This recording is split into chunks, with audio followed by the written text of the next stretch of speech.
I did a lot today, guys. Sorry about that. Hi.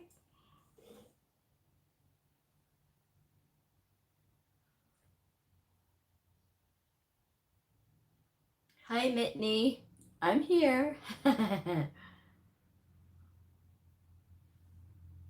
Hi, Heather. Thank you for joining me. Hi, Ellie. I love the blue heart. Thank you so much for that. And I see another blue heart coming in. Who's that, Monica? Yes, it's Monica. Thank you so much, Monica. Yay! All right.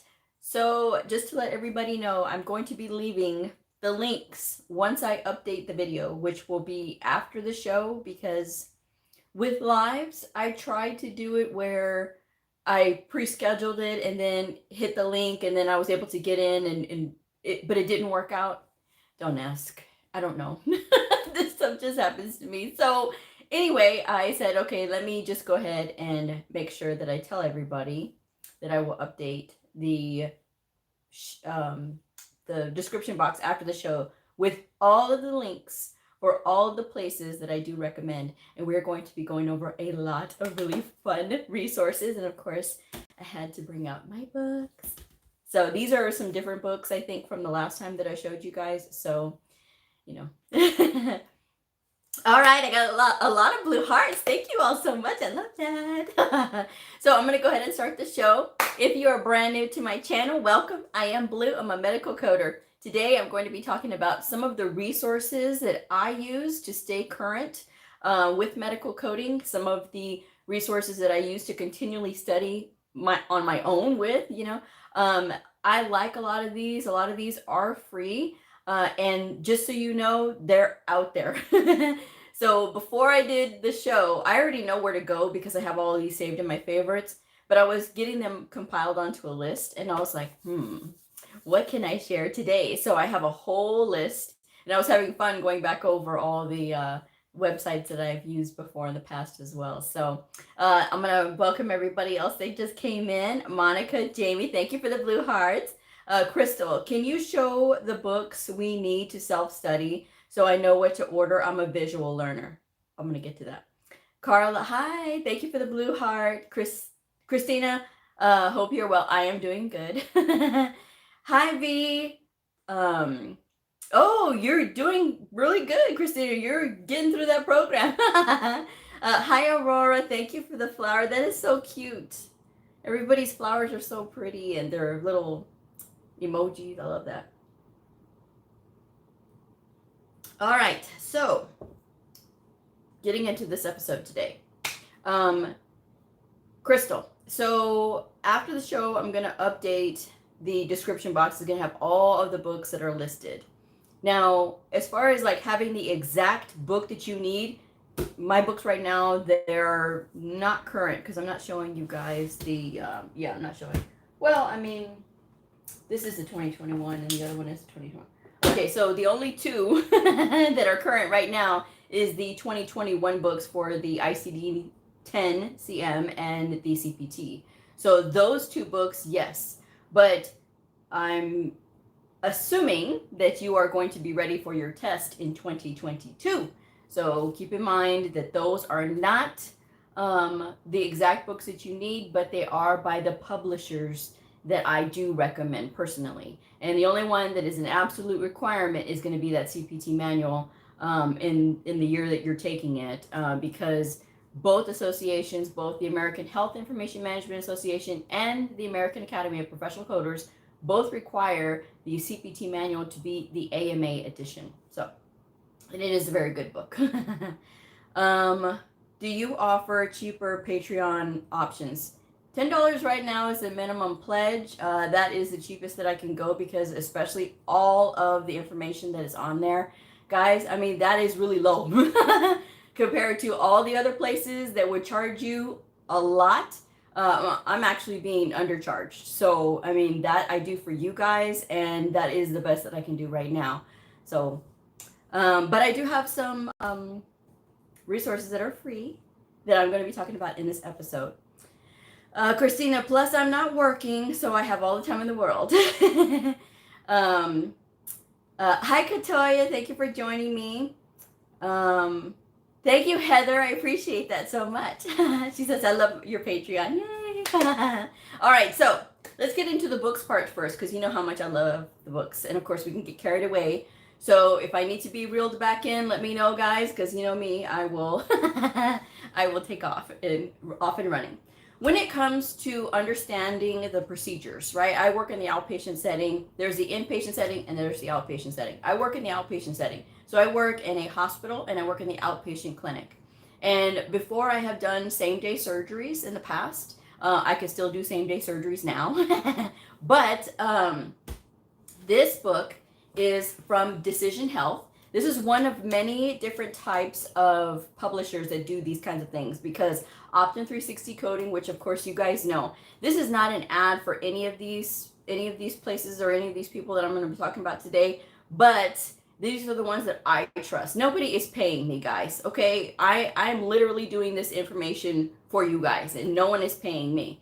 This is all my time, my energy to look up all of these resources and tell you about all of these great books that you guys should use as medical coders. But this is all me on my time. So just putting that out there. But Decision Health has a really great book. And this is the 2021 Procedures Plain English Descriptions. So this has all of these CPT codes in it. And it breaks down literally in plain English what each procedure covers and what it means and what it is. And I love this. This was actually a gift because I had gone to the TexHIMA conference earlier this year in Dallas. And they had a booth there, Decision Health. Wonderful people there. I really love their product. They're a part of HCPro. And now HCPro, if you don't know, is a really great place if you are looking to take coding boot camps. Now, I will caution you on this. I will say this first. If you have no experience in coding, this is not the website for you as far as like going to these boot camps and things like that. And they're very expensive. I will say that as well.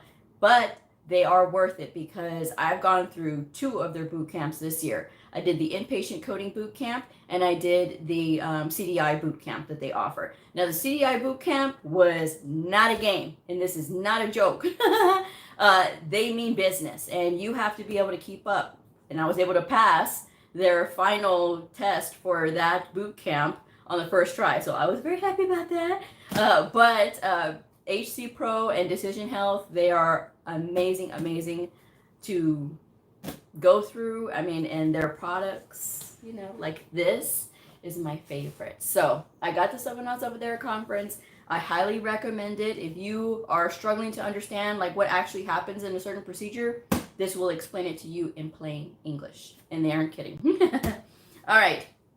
So when it comes to things that you can study with, right? So this is the ICD-10-CM and ICD-10 PCS coding handbook. This is a 2019 book. This was a gift. And of course, the fastest way to my heart is to give me a book. Anyway, I love books, guys. Okay, so I will tell you that I do use this to study with. Now, yes, it is a 2019 book. There have been some updates to the codes, but for the most part, when you're going through exercises like this, I mean, it can keep you current, and you don't have to necessarily buy the current year. You can buy the year before or the year before that, because the codes, a lot of them still stay the same. A lot of the information is still relevant. So if you know that, then you know you're good to go, because you can still use your coding books to code these. And if you find that the answers are different, and then you can see if that code was updated, and then you'll know why.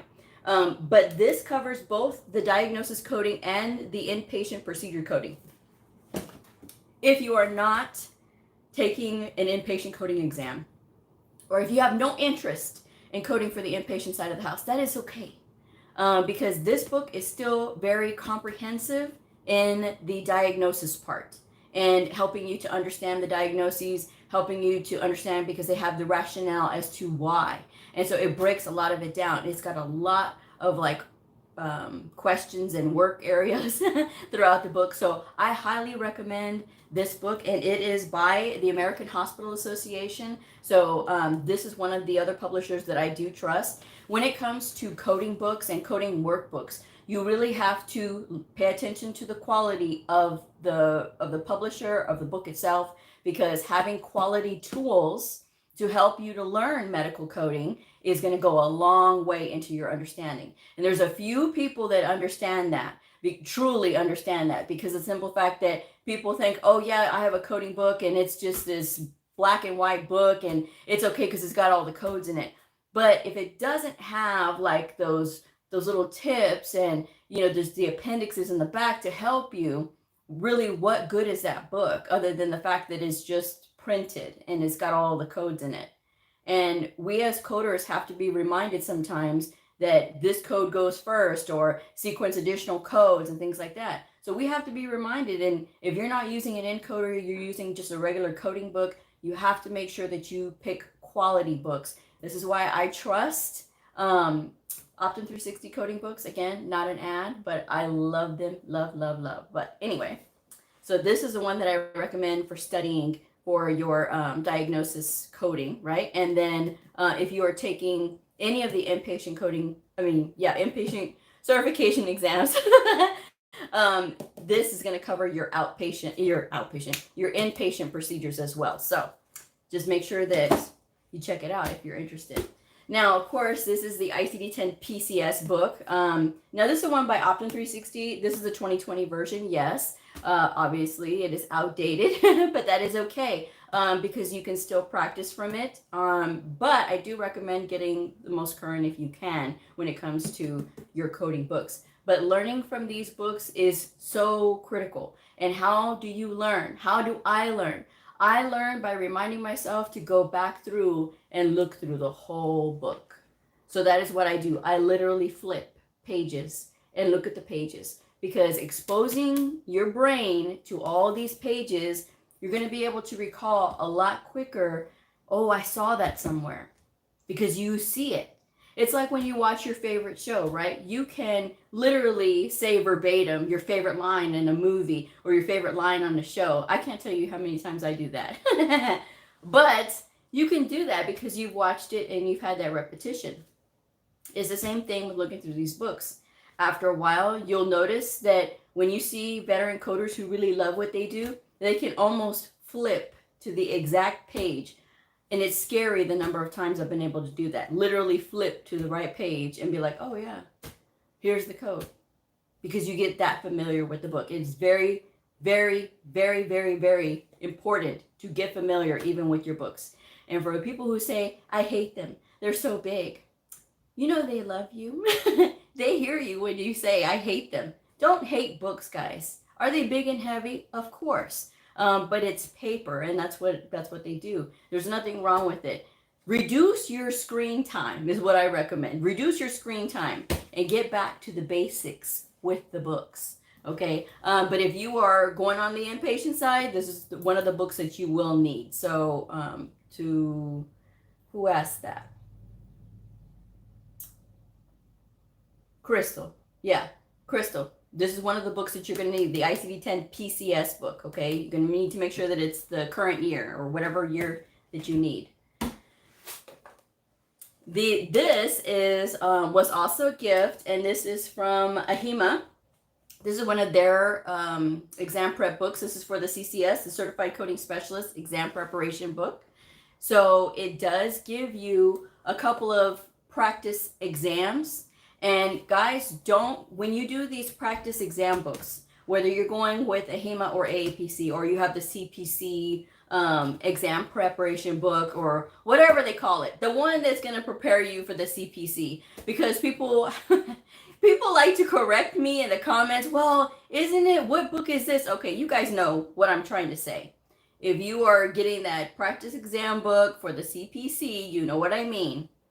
This is similar, I mean, as far as like, well, okay, this is covering the CCS, but the CPC, guys, don't get so, well, if I do really good on this, then I'll do really good on my certification exam. That's not true. These are designed to help you. These are designed to get you in that mode. These are not the exact questions, because I've gotten several emails from people, some very upset emails. Well, Bleu, I spent over $100 on these books, and none of those questions were on the exam. Darling, they're not supposed to be on the exam, because this is a practice book. This is written by somebody that has no ties to that test. That test is done by the associations themselves. Nobody knows those questions until you get into that exam room. So keep that in mind. Don't get cocky. Even if you can pass this, use this as what it is intended for, which is to get you in that practice mode so that you can time yourself, that you can work on areas that you know that you're going to be struggling with. If you feel like you struggle with learning, or not learning, but getting through like the op notes, you're going to have to learn that there are certain parts of an op note that you can kind of skim through, right? When they start talking about that they're, putting them under anesthesia and things like that, that's the kind of thing that you could say, okay, I don't really need all of that. But you're looking for the meat, right? You're looking for where they went in and what did they use? What kind of instruments did they use? Was this an arthroscopy? Was it an endoscopy? What was it? So that's what you need to be looking for. And the more you expose yourself to those op notes, the better and quicker you're going to be able to get through those. So that's something that you need to recognize, because when you're going through these books, that's going to be your best friend. You don't have to memorize, guys, but you do have to really be able to start recognizing codes and code series, right? Because like if you think about your diagnosis codes, the R codes, oh, okay, that's a symptom code. Okay, if I see an M code, that's a musculoskeletal system code, okay? You can tell what it is without having to exactly look it up. You know what range it falls into, right? So that's what you want to start learning, because that's going to help you again. If you're looking for injuries, obviously you're not going to go with one that has the symptoms, because if it's just coded as pain and it's an injury, you're going to be looking for those S codes. Or if it is something else that happened, you're going to be looking for T codes and that kind of thing. So that's what you're going to be looking for when you're looking at, whether it is tests or the real world, and you're looking at perhaps codes that a provider had selected themselves, because a lot of electronic health records do that. They allow the provider to select their own codes instead of the coder abstracting it on their own. The provider does it. It does not mean that the codes that they selected are actually correct. People are under that misconception. Oh, well, the doctor selects the code, so all you have to do is push it through. No. We need to verify and make sure that those are actually correct. And a lot of times you are changing them, or you are making them more specific. Maybe sometimes they'll select the unspecified code when it's actually on the right, or actually on the left, or actually bilateral. So it really all depends. That's why you have to really start to know and get used to those codes. And that's what those exam prep books are designed to help you do. And even when you're not taking those exams, it's still important to get good practice, because when you are even in the real world, it's easy to slip into that, well, my facility does it this way. And then sometimes people will find themselves getting a little bit further and further away from real coding, like book coding. And you need to make sure that you still remember how to do book coding, because if you're going to take another certification exam, if you're going to go to another facility, you need to not be so conditioned to the facility that you're at and their rules. You need to still remember, okay, even though my facility has this rule about coding it this way, I still have to remember that we actually apply the codes this way. So that's something to keep in mind. Again, another plus point for my favorite Optum 360 coding. This is Understanding Modifiers. This book was actually a gift from my Patreon subscribers, my Patreon family. A lot of that money that I get from Patreon goes to things like this: books, continuing education for classes for myself, so that I can bring you guys more information. That's why I do Patreon. That's why I have that, because it supports my book habit. So that way I can bring you guys more, more comprehensive information, more detailed information. But this book was really good at helping even me to understand the application of certain modifiers, because there's sometimes a lot of modifiers that don't get used a lot. And if you don't know that you're supposed to pick them up, you can forget to use them or forget to apply them. So Books like this, oh yeah, trust me, they help when it comes to understanding modifiers. This is one of those really good ones to have in your library, because even when you are coding in the real world, and perhaps maybe you're the only coder there, or even if you are part of a group of coders, it doesn't mean that you can't invest in things like this for yourself. I'm just saying. Okay. And then because like I told you guys, I did the clinical documentation integrity boot camp with HCPro, and I did that earlier in the spring. I think it was the spring, early summer, and that, oh yeah, trust me, I was hurting when it came to that, because it's so much more advanced when you do CDI than just your standard coding. You're really getting deep into the coding part. And yes, while I have touched on it, while I have done some of it, it doesn't mean that I'm actually fully ready, right? Than I think, right? So I got books like this. Again, another gift from my Patreon subscribers. This is the clinical documentation improvement desk reference for ICD-10 CM and procedure coding, and this is also from Optum 360 Coding. I got this when it was on sale. So Optum 360 is always having really good sales, which is why I have to stay away from Optum 360, because I will buy more and more books, because that's what I do. I read. And look how small this book is. This is something that you can read in your spare time, which is what I have been doing. So even having this knowledge has helped me a lot more. And when it comes to the coding health, is what I call it, the coding health of your clinics and your facility or whatever, if you are assigned to a particular clinic, make that clinic yours. Don't dismiss it because, oh, nobody wanted it and nobody wanted that clinic, so they stuck me in there, or it's hard, so nobody else wanted to do it, so they put me in there, and I just don't care, I'm going to do whatever. No, make that your own. Make it your own, because that's what I've done with ortho and podiatry. People get scared of it because, oh, it's advanced and it's hard and it's this and it's that. When you pay attention to what you're doing and you invest in things like this and things like this is going to make it a lot easier for you. And taking the time, it's not just about, having the resources, knowing which ones to get. It is actually about spending the time to actually study it. Because I can tell you guys all day about these free resources and about these wonderful books that will help you to learn.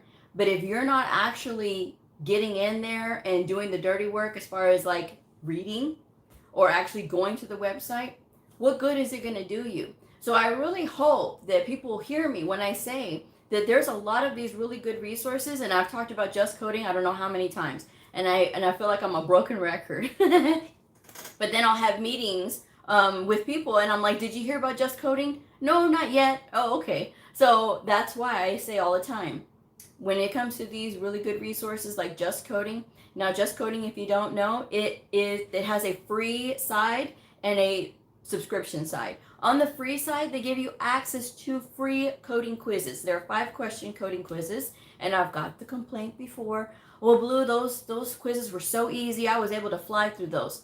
Because they are multiple choice, yes, but it doesn't mean that you need to look at the answers. What I recommend is this: when you are going to Just Coding and you sign up for their free subscription, and you see all the questions that are there, cover up the answers with a sticky note or something to block the answers, so that way you see just the question. That way you can get practice with looking it up in the book.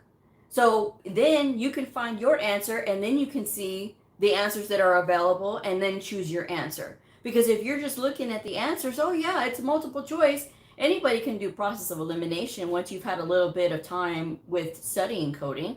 Yeah, you can do that. But what are you learning from that? You're learning to do the little shortcuts. Okay, that's for a certain time, but that's not for when you're studying. Don't do shortcuts when you're studying. You can do shortcuts when it's needed. And I think I can say that without anybody like, oh yeah, what is she talking about? We all know what I'm talking about. There's times when you're going to have to keep up the pace. And so you're not going to have time to sit there and look through and do all of these things. But there's going to be times when you are studying that's the time for you to be confused and not know where to start. And oh yeah, let me take the time and really look at this. So, and then for those that are saying, well, Blue, I work a full-time job, I just don't have the time. You have the time. Actually, there's a lot more time than you think. There's the drive to work, there's the drive home, there's your breaks during the day. So all of that time can add up to like an hour and a half that you weren't doing anything but sitting, or you weren't doing anything but eating your lunch, and you can listen to something. Okay, so there's a lot of those things. There's a couple of YouTube channels that I will recommend, but let me get to some of these comments and I can take a break from talking for a minute. So, I love coffee in the evenings. I know it's bad, right? Because you need to be able to sleep, but I do sleep, you know. There's not a lot of times when it keeps me up, but if I stay up at night, it's because I'm excited and I'm thinking about something. And I keep a notepad by my bed so that way I can jot down ideas. That's what I do. And then I fall asleep, and then I'm able to revisit my ideas at a later time. But yeah, it's just one of those things. Heather says, I love your Patreon. Thank you. And she says it's worth the money. Thank you very much. There's a lot of thank yous going on. Hi, Isabel. Thank you for the blue hearts. Hi, Ashley. Thank you for the triple blue hearts. Hi, Bill. She says, or he says, hi, Blue. I just took my online CPC exam yesterday and today. I'm really hoping I pass it. Let me know so I can make the announcement. Monica says, great information, Blue. Thank you so much. Ashley says, I just subscribed to Just Coding. I need to start reading those articles. Good point. Yes. Jamie says, I love studying medical coding. Katoya says, I know you have a lot going on. I sent you an email on Tuesday, and I wanted to send you a friendly reminder so you don't forget about it. Where? From Patreon or my email? Because I swear, no, I don't remember getting an email from you, Katoya. Because I'm generally on...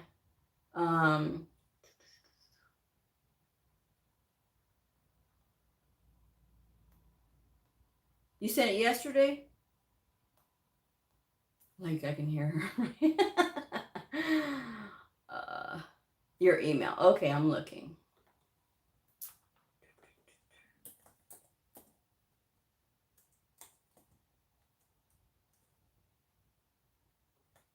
I gotta add me to your LinkedIn. That's all I've gotten from you. That's the only thing that comes up. Oh, Bunny lucked out. She must have got one of my last ones because I don't recall having that level open. Yeah, I don't have anything other than just LinkedIn.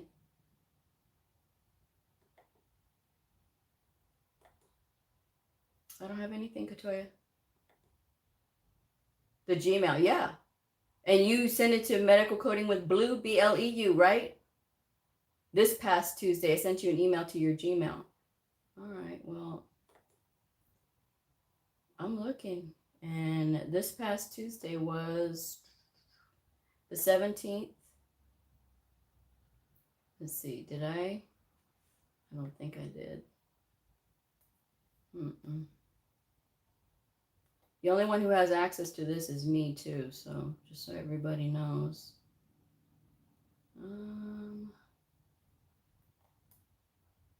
looking.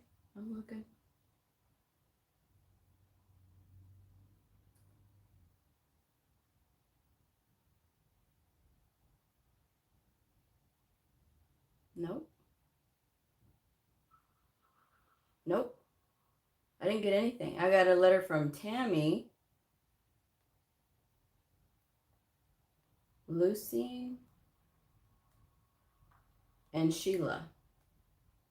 That's all the email that I have for the 17th, and I don't delete anything. Because too many times I have to go back. But yeah, I didn't get anything from you. So if you want, you can... Okay, you can send it again. Check spam. Hopefully she shouldn't have come up in spam. Let's see. That is weird because, like I said, I would have. You ask anybody, I will respond right away, or at least within a few hours. It's very rare that I let emails go. The only time I really let any kind of email kind of wait is if it's something that I've covered plenty of times, or I have a video and I'll attach the video link, and I'll do that. That's how I'll respond. And sometimes I don't get any response back, so I don't know if people get upset with that or what. But if it's a basic question like how do I get started and things like that, guys, I've been over that so many times, and I don't have the bandwidth in my schedule to answer something like that, especially when I have a lot of videos that cover that.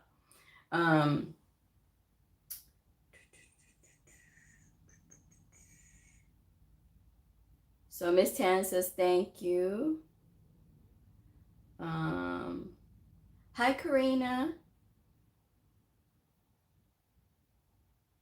Okay, I will show you. Okay, Katoya, I will be waiting for it.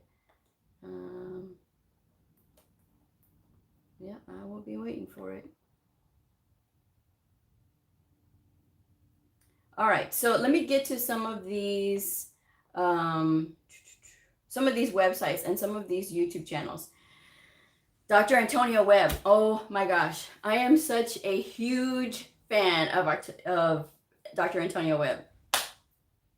He is an orthopedic surgeon from San Antonio, right? So of course, orthopedic surgeon, and my ears perk up, right? Because of course, he reminds me so much. And of course, he's an orthopedic surgeon, so of course he's going to remind me of my boys at work, right? But he has a really, really good video out, and I'm going to leave that link. And he talks about how to study to make straight A's. I said the same things several times. So maybe if you hear it from a doctor and he has gone through medical school on how to study, maybe that will help motivate some of you all to study that way as well. Because when I say, oh, do flashcards and do repetition and things like that, a lot of people will still write me and ask me, well, Blue, is there any other way? No, there's no other way. This is the heavy lifting. This is what you're going to be doing forever. While you are in this field, you want to make sure that you're always on the latest and greatest. So yeah, that's what you have to do. But yes, I'm going to leave the link when I update the video. When you see the thumbnail updated, that is when I have updated the the description box, and it will have that video in it. But in that video, he talks about the importance of repetition and the importance of having a schedule and sticking to it, having a plan. It's so important because when you have a plan, you have a path. When you have a path, then you know you have somewhere to go. A lot of times people will stop studying and not study because they feel like, oh, they got to do this, they got to do that, and they feel out of control. So when you have a study time and you have everything broken down, like, okay, I'm going to do anatomy on this day, I'm going to do medical terminology on this day, I'm going to be doing op notes on this day and that day, and whatever, it does help to give you that practice and that balance. But one thing that he did talk about in the video that I really like, and I should probably let you guys watch the video, but one of the things that he talked about was going above and beyond. Like he says that his classmates would do 100 questions and he did 500 questions. It's about doing that kind of thing in order to really understand. That's what I do. That's what I do when I'm trying to really understand ortho, when I'm really trying to understand podiatry. That's what I do. When I was trying to get through the HCPro coding bootcamp for the CDI, that's what I was doing. A lot of repetition, a lot of reading, and a lot of going over my notes constantly. So I'm going to leave that link. It'll be there. Medical abbreviations. There is a whole link where it talks about medical abbreviations because I did an exercise on my Patreon channel where I'm talking about the medical abbreviations and how these are some of the ones that you'll find in medical documentation. So here's the abbreviation, figure it out. Well, this was the website that, of course, I confirmed because I know what these abbreviations are, but I like to have the resource handy so that when I explain it back, it is going to be in, something that they can see that's tangible. orthoinfo.org. For those that hate ortho, for those that don't understand ortho, for those that struggle with ortho, that website is a godsend because of the simple fact that you will see a lot of explanations of a lot of these diagnoses. So having that website in your back pocket really does help. So I'm just saying. On YouTube, there is a really great channel called Anatomy Zone. They have animations of like the body parts, right? And it really does help for you to get that visual sense of, okay, this is the shoulder, or this is the knee, or this is the hip, or this is this particular organ, or whatever. It really does help. So if you are struggling with that and books are not for you, flashcards are not for you, listening to Anatomy Zone is a really great resource. And if you guys are getting any value out of this video, I hope that you hit that thumbs up button, because any engagement is going to help me. Or comment below and let me know. Leave a blue heart if you want to. And there's also the Institute of Human Anatomy, also on YouTube. I'm again going to be leaving that on there as well. That has a lot of really good, very, very good but videos about anatomy as well. So that is something that I hope you guys check out. As far as websites for medical coding to help you, part of going to these conferences, and the one that I went to for TexHEMA in Dallas earlier this year, of course you see a lot of different places and different people, not places, but different companies, they go up there. Reimbursement management consultants, I have to give them a shout out, even though again this is not an ad, but Stacy Hartstine did a presentation about things that you find on audits and things like that. They have a free educational newsletter every quarter that you can sign up for free, okay? And so I'm going to be leaving that website in the description box below. But one of the things that somebody had asked me about, I was asking for ideas for like different show topics or whatever. If you want to see a particular thing, to let me know, leave a comment. And she left a comment and she said that she would love to see me do a show about infusions and injections. Well, it just so happens that this RMC, right, the website that I just talked about, the newsletter, the educational newsletter that they put out free every quarter, the very first thing that they talked about on the latest one, right, which would be from the second quarter, is infusions, injection, and hydration. And it is written by Susan Morton. She's a CPC, CPCI, CEMC, CGSC, and COBGC. A lot of letters. But she wrote this really good article, and it's just like, she talks about certain elements of documentation must be present in order to code for infusions, injections, and hydrations properly. And order by the physicians must be dated, timed, signed with the name of the thing that they're putting in, right? The route of administration. I have to change some of these words because it gets very sensitive on certain words. But she asked these questions that you need to ask yourself, right? To make sure that everything's there and copacetic, right?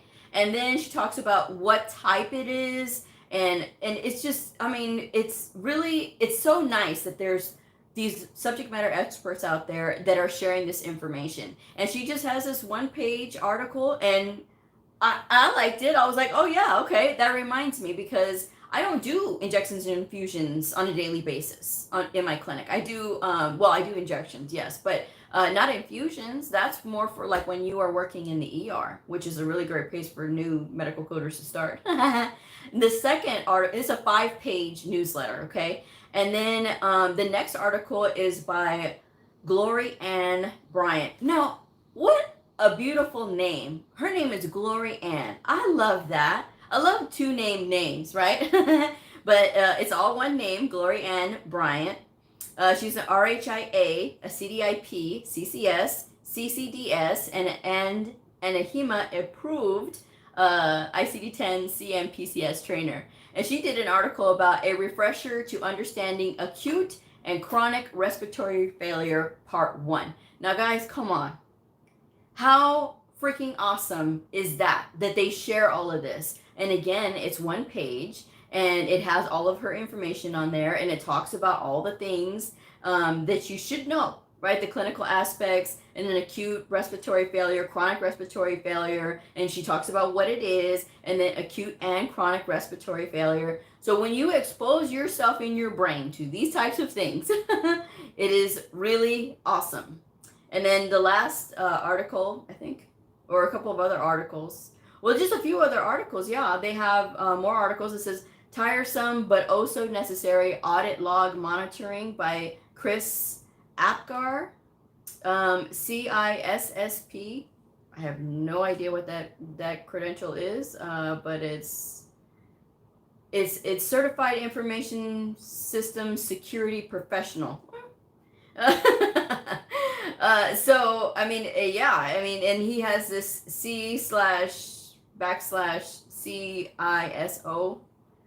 That's out of my wheelhouse, but he talks about that. And then Working from Home by Cindy Allred, RHIA. She talks about working from home and how important it is to keep HIPAA privacy and security standards in mind. Project Management for Risk Adjustment Coding Reviews Part 2 by Dot Campo, RHIT, CCS, and Dana Brown, MBA, RHIA, CHC, CCDS, and CRC. So, and then they have the link to the part 1. So in case you hadn't seen the part 1, you can be able to see that. And you can download all of these quarterly PDFs, right? Isn't this nice though? I mean, that is really awesome. And if you need a job, of course, they have where they're hiring.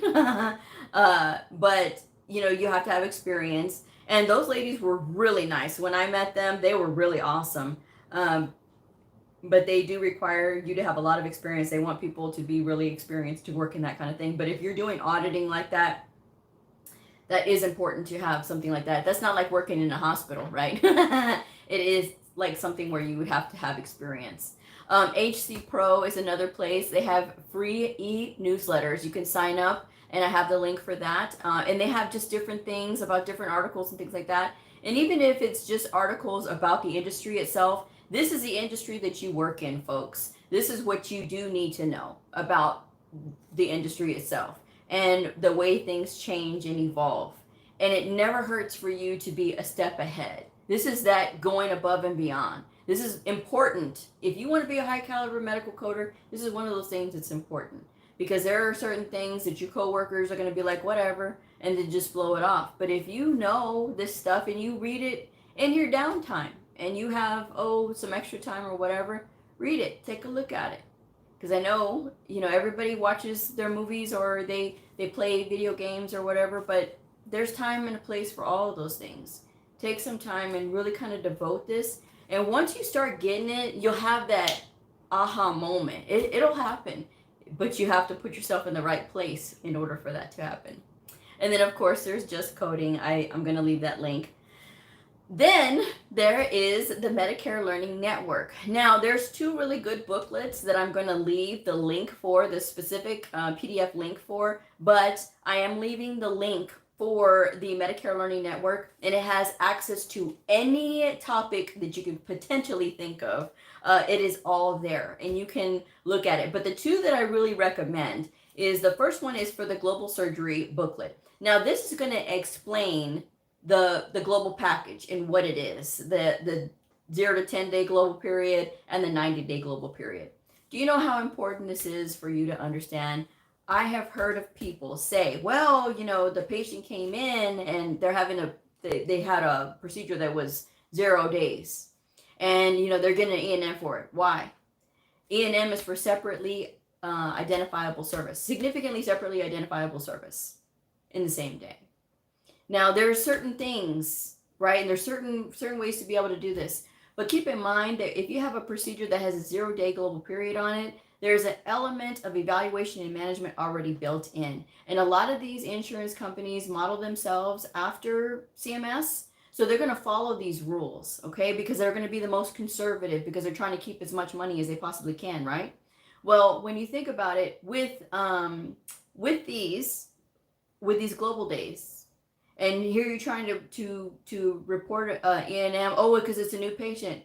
Again, there's only going to be a specific set of circumstances where that's going to be okay if you're performing a procedure that's 0 days, and that's the only thing that you're taking care of. So that is something that is really explained quite well, and it's only a 19-page booklet. It's very good, and I recommend downloading it, printing it out, reading it, because it is going to help you to better understand this stuff. It goes more into depth than the book itself, obviously.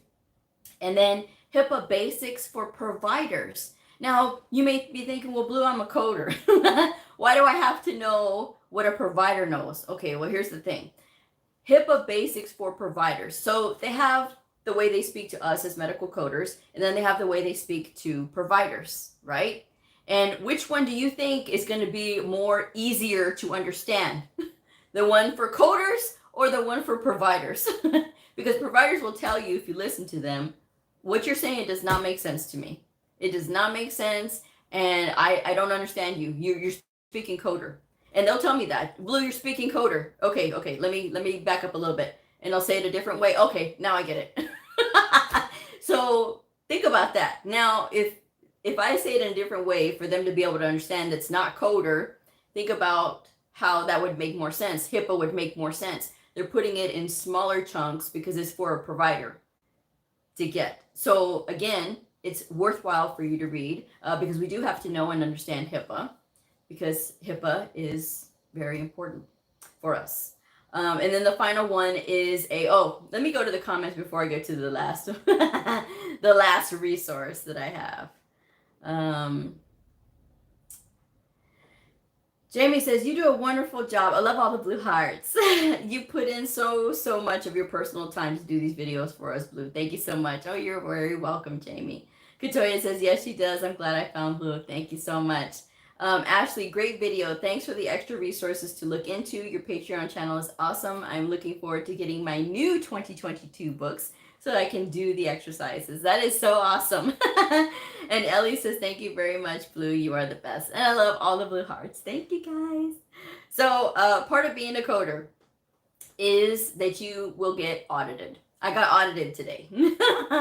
And one of the errors, or supposed errors, was Blue, the patient does vape. Okay, does vape. So we all know the code is F17.290, right?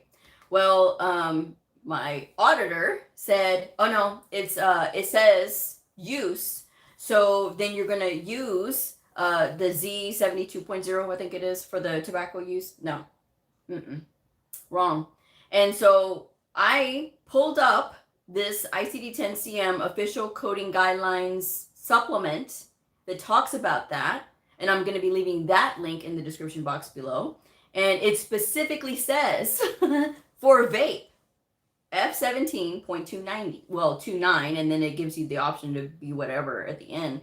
But that is something that when you are having to argue your point, when you're having to argue back for yourself and advocate for the code that you chose, you have to be able to come up with official references like the ICD-10-CM coding guidelines, either the guidelines itself or the supplements, or picking up a reference from CMS, or picking up a reference from somewhere, the OIG or wherever else.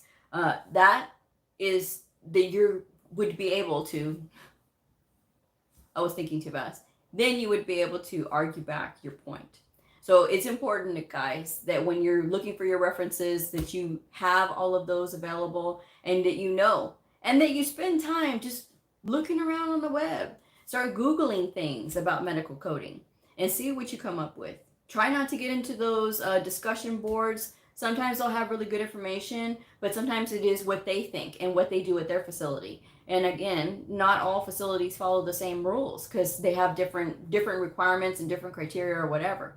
So think about that when you are looking in those discussion boards. Really try to look for books or any kind of website that ends in .org. You know, those are the ones that you're going to be a little bit more reputable because that's going to be more of those, okay, we've got those, we've got references from those. So that is what I would say are some of the things that I use to help me study continuously, and some of the things that I hope will help you guys, because it's helped me. And finding those is really good. If you find a really good book, hey, pass it on, let me know. So that way I can look it up myself, But again, I will be leaving the links for these websites in the description box below. The Amazon affiliate links are there. You don't have to click on them, but the titles will be there. And that way you can check out what Amazon has to offer when it comes to like those books. Okay, but you can always look and try and see if you can find sales and things like that. And when you go to optin360coding.com, they do have the tab, and I literally tell you how to get to the tab for the sales. So don't panic if you don't see it right away. It will be there. So, but does anybody else have any questions? Because I know I've been talking a lot. A lot of y'all are taking off already, so. But does anybody have any questions? Because I know it's Friday.